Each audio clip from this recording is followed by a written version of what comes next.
Now it's time to test our hypothesis. And when we do this, we want to be very careful and balance the impact of fixing this right now, which might cause a disruption in the network if we have to reboot a router or reboot a switch, for example. Let's balance the impact of fixing this right now with the urgency of getting this fixed right now. If we do not fix this issue, is it costing us thousands of dollars every minute? What is that balance? And when I said that, that reminded me of a time down at Walt Disney World where it was about 3 p.m. in the afternoon, which, by the way, is a prime time when people are checking into the resorts on the Disney property. And we get a call that a couple of the resorts are not able to check in guests. These days, when a guest arrives at a Disney resort, they get a wristband, but back in those days, a guest was given a card. It was called their Key to the World card, and this card could be used to access their room. It could be used to get into the parks. It could be used to purchase merchandise. You could use it to buy food. It was really important that a guest have this card. And we get a report that guests trying to check into a couple of the more expensive resorts, the Yacht and Beach Club over next to Epcot, those guests were unable to check in. Well, we hop in the company van and we go over to Epcot, and a lot of people don't know this, but there are a few subterranean levels below the Future World area of Epcot. And we go into Future World and we go down, I think, about 3 floors. And that's where the Cisco gear was. And we started doing some troubleshooting on this modular multi-layer switch. And we could see that something was up fairly quickly because there was an LED indicator on the front of the supervisor module in this switch that the CPU utilization was high. It was abnormally high. And after a bit of troubleshooting, we determined that there was a spanning tree protocol issue. We had a spanning tree loop going on. The spanning tree protocol had failed on the supervisor engine on that multi-layer switch, and as a result, there was a layer 2 topological loop impacting the Yacht and Beach Club resorts. The reason that those key cards could not be created when guests were trying to check in was because there was a massive broadcast storm going on. And we had now come up with our hypothesis, but now we needed to balance the impact of fixing this right now versus the urgency of getting it fixed right now.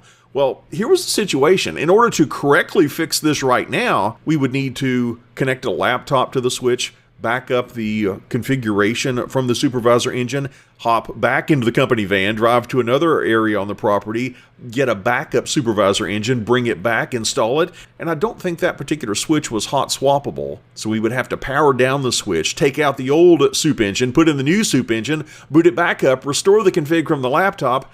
That would take a while. I don't know, maybe 45 minutes to completely correctly fix the problem. But there was a great urgency to get it fixed right now. The number of guests that were unable to check in was starting to grow. It needed to be fixed really quickly. What do? We simply broke the spanning tree loop. We unplugged one of the redundant connections in the supervisor engine, reasoning that it's better to have a non-redundant yet functional network than to have a redundant but not functional network. And then somebody came back later on in the evening, I think around midnight or sometime after that, when the impact would be much less, and then they swapped out the supervisor engine. But it's important that we balance impact versus urgency.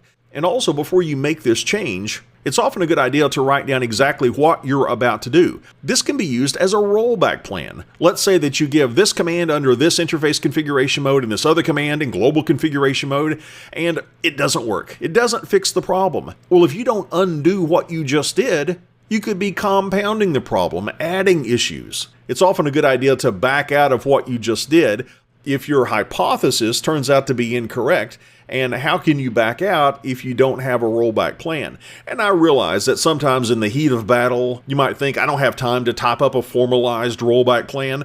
Here's what I've done sometimes. Just on a sticky note or on the side of a cardboard box that happened to be handy, I would scribble down really quickly, I'm about to give this command and this command and this command, and then I'm going to reboot. And even though it was fairly crude, I had a rollback plan in case what I was about to try didn't work. And now that we've documented what we're about to do, we do it. We implement our proposed solution. We try to fix the problem and then we check the result. And we've got to face the facts. Sometimes we're going to be incorrect. The result is going to be that our hypothesis was wrong. Not a big deal. I know a lot of people can get really emotional about this. But if we try something and it fails, we're just that much closer to eventually resolving the issue. I'm reminded of the story of Thomas Edison, and I've heard different variants of this story, but it goes something like this. After thousands of written experiments in his attempt to invent the electric light bulb, a newspaper reporter came to Thomas Edison and asked him, "How does it feel to have failed thousands of times?" And Mr. Edison said, "I didn't fail thousands of times. I found thousands of ways not to invent the electric light bulb." He didn't view his, what we might call failures, as failures. He viewed them as stepping stones on his way to success, and he eventually, of course, was successful. That should be our viewpoint as well. If we try something and it doesn't work, not a big deal. We can simply go back, collect additional information if we need it, and propose a new hypothesis.